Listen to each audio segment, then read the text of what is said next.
So hi guys, this is Sandeep भैया and welcome back to my YouTube channel set time bound goal. इतने सारे messages आए कि मुझे वीडियो बनाना पड़ा। बच्चे पूछ रहे थे कि AKTU का एप्लीकेशन फॉर्म कब स्टार्ट होने वाला है, AKTU का एप्लीकेशन फॉर्म कब आएगा और इसकी काउंसलिंग कब से शुरू होगी। ये बहुत कॉमन क्वेश्चन था क्योंकि डर लगा रहता है, जैसे जामिया वगैरह बहुत सारी यूनिवर्सिटीज या बहुत सारे कॉलेजेस ऐसे हैं जो क्या करते हैं कि पहले अपना फॉर्म फिलअप करवाते हैं, उसके बाद उन्हीं लोग को बैठने देते हैं काउंसलिंग में जिन लोगों ने इनके यहां अप्लाई किया होता है पहले ही। अगर तुमने अप्लाई नहीं किया तो जामिया तुम्हें बैठने नहीं देती है, और पिछले कई साल से जामिया में ऐसे हो रहा था। लेकिन लास्ट ईयर क्या हुआ कि अब बहुत सारे लोगों के स्पेशल रिक्वेस्ट की वजह से और बहुत सारे लेस नंबर ऑफ कैंडिडेट्स की वजह से 3 दिन के लिए उन्होंने एप्लीकेशन फॉर्म का पोर्टल फिर से रीओपन किया था, और मैंने इस पे एक डेडिकेटेड वीडियो बनाई थी जैसे ही रीओपन हुआ।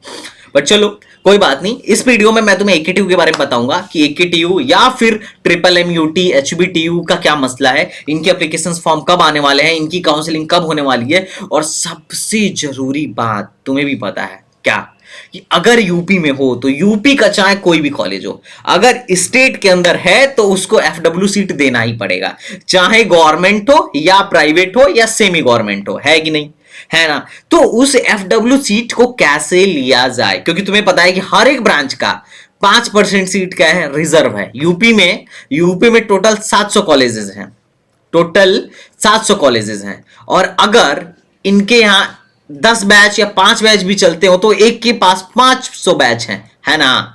बात समझ रहे हो, एक के यहां 500 बैच है तो एक क्या, अरे अगर मान लो 5 बैच चलते हो और एक बैच में 100 बच्चे हो तो 500 बच्चे एक क्या पढ़ रहे हैं ना फर्स्ट ईयर में, तो इनका 5% निकालो, 50 स्टूडेंट को ये लोग, हर एक कॉलेज 50 से 100 स्टूडेंट को फ्री में पढ़ाता है, FW सीट देना पड़ता है, ठीक है। अगर FW सीट देना है तो सोचो total number of FW seats कितने हैं। ऑफ कोर्स बहुत अच्छे खासे अमाउंट्स में FW सीट्स हैं यहाँ पे, ठीक है।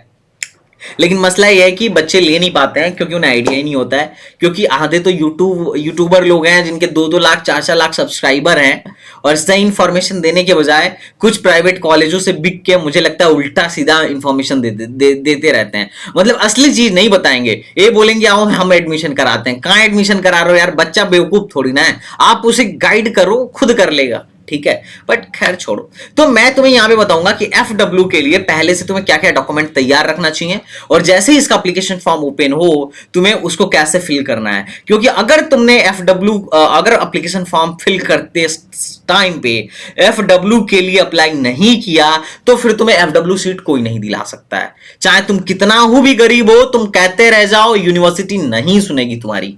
तो तुम मेरे वीडियो को फॉलो करो, 100% फायदा मिलेगा। तो चलो शुरू करते हैं। अच्छा, इस वीडियो के डिस्क्रिप्शन में एक ऐसी वीडियो की लिंक दूंगा जिसे देखने के बाद तुम्हें आइडिया मिल जाएगा कि AKTU के काउंसलिंग में बैठना तुम्हारे लिए वर्थ इट है या नहीं है, ठीक है।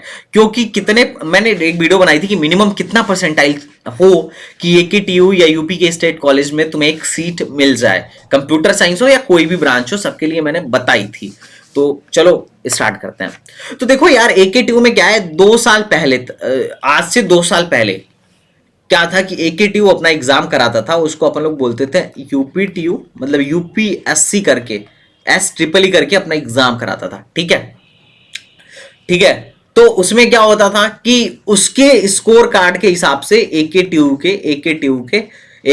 के सारे कॉलेजेस, AKTU इस यूनिवर्सिटी के अंदर जितने भी कॉलेजेस आते हैं सारे के सारे क्या करते थे, अपना एडमिशन देते थे। हालांकि MMUT भी अपना खुद का एग्जाम कराता था, MMUT भी। लेकिन जो HBTU था वो अपना, जब से वो AKTU से अलग हुआ तब से वो JEE मेन से लेना ही स्टार्ट कर दिया, ठीक है, JEE मेन से लेना ही स्टार्ट कर दिया। तो इन लोगों ने भी क्या करा, AKTU और MMUT ने भी क्या करा, इन लोगों ने बोला यार खुद का एग्जाम झूठ मूठ में करा के इतना लफड़ा पाल रहे हैं, एक काम करते हैं हम लोग भी ना JEE मेन से कर लेते हैं, कि JEE मेन का स्कोर कार्ड लेके आओ और हमारे यहां एडमिशन पाओ। तो एक मात्र हो गया JEE मेन।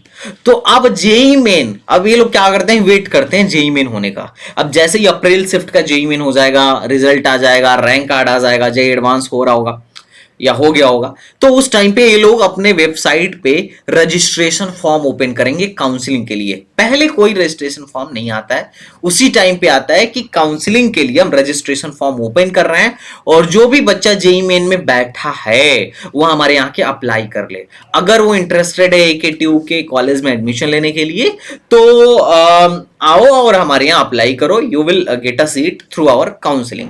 और चूंकि 6-7 राउंड की काउंसलिंग होती है, इस पे डिटेल वीडियो हम कभी फर्दर बनाएंगे, लेकिन तब तुम्हें अप्लाई करना होगा, अभी कोई एप्लीकेशन नहीं आएगा।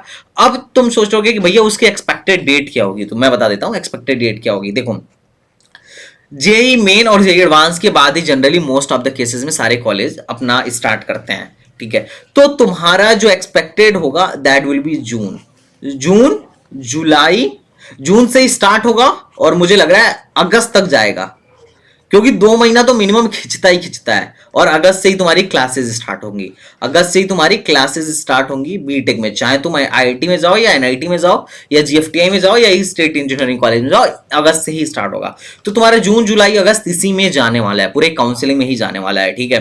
तो तभी तुम्हारा फॉर्म फिलअप करना होगा, लेकिन उससे पहले तुम्हें क्या करना चाहिए, तो अप्रैल के मंथ में 1 अप्रैल के बाद मैं तुम्हें एक सजेशन दूंगा कि सारा ना अपना ना नया वाला सारा कार्ड्स बनवा लेना। जैसे इनकम सर्टिफिकेट नया बनवा लेना, कास्ट सर्टिफिकेट नया बनवा लेना। इस पर डिटेल वीडियो में बता दूंगा कि डॉक्यूमेंट क्या क्या तुम्हें बनवाना चाहिए, जो कि काउंसलिंग के टाइम में तुम्हें क्या करना होगा, अपलोड करना होगा, और वो जरूरी है। अगर पुराना हुआ या फिर ऐसा हुआ कि तुम एलिजिबल नहीं हो उस चीज के लिए, तो तुम डायरेक्टली रिजेक्ट कर दी जाते हो। और काउंसलिंग में हर बार बहुत लोगों की सीटें रिजेक्ट होती हैं, मेरी खुद की हुई थी, है ना। मैं गया था MNIT में फिजिकल वेरिफिकेशन के लिए, तो उस टाइम पे मेरी सीट कैंसिल हो गई थी, ठीक है।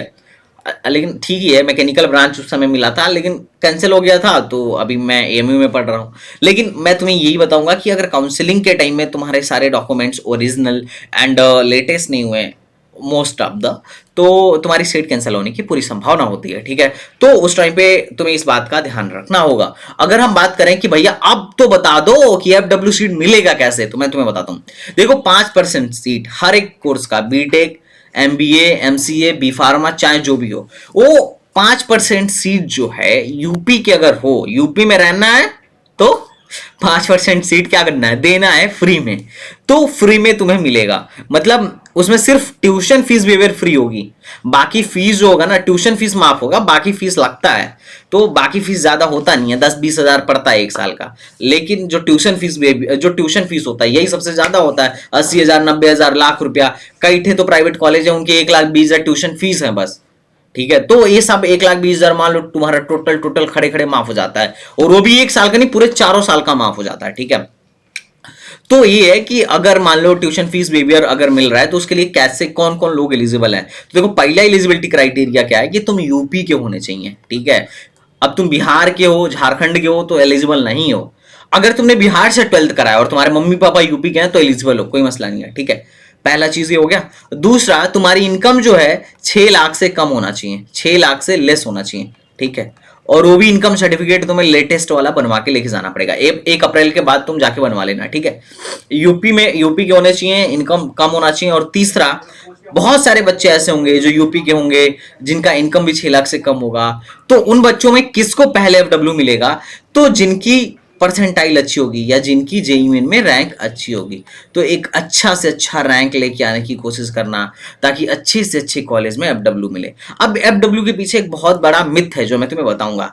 बहुत सारे यूट्यूबर, बहुत सारे लोग ऐसा कहते हैं कि अगर तुमने FW के लिए यस कर दिया है, देखो FW मिलता कैसे है, जब तुम्हें फॉर्म फिल करना होगा ना, जब तुम फॉर्म फिल कर रहे होगे तो उस टाइम पे तुमसे पूछेगा कि बेटा तुमको FW चाहिए कि नहीं चाहिए, यस और नो। तो वहां पे तुम 100% यस करना, अगर यूपी से हो, इनकम सर्टिफिकेट 6 लाख से कम का है तो। लेकिन उस टाइम पे बहुत सारे लोग तुम्हें फालतू ज्ञान देंगे, बोलेंगे कि अगर तुमने ये FW के लिए यस कर दिया है तो तुम बाकी नॉर्मल सीट के लिए एलिजिबल नहीं हो, जो कि बहुत गलत बात है। पहले अगर तुमने FW के लिए एस किया है, मान लो तुम्हें FW सीट चाहिए, तुमने उसके लिए यस कर दिया, तो ये डिपेंड करेगा तुमने अपनी चॉइस फिलिंग कैसे करी है। अगर तुमने अपने चॉइस फिलिंग में FW भी डाल रखा है और नॉर्मल भी डाल रखा है, तो पहले तुम्हें FW देने की कोशिश की जाएगी अगर वो ऊपर है तो। और अगर वो नहीं मिल रहा है तो AKT वाले बोलेंगे बेटा सॉरी, FW के लिए FW की सीटें भर गई हैं, नॉर्मल सीट ले लो।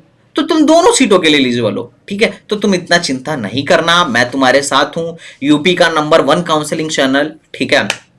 तो यूपी की काउंसलिंग मैं आराम से तुम्हारी कराऊंगा, तुम टेंशन नहीं लो, ठीक है। तो यूट्यूब चैनल भी यही रहेगा, मैं भी वही रहूंगा, तुम भी यही रहोगे, ठीक है। तो सब्सक्राइब करके रखना और हर एक उस बच्चे तक ये पहुंचाना जिसको मेरी जरूरत है। तो चलो मिलते हैं नेक्स्ट वीडियो में, तब तक के लिए बाय बाय, टाटा, जय हिंद।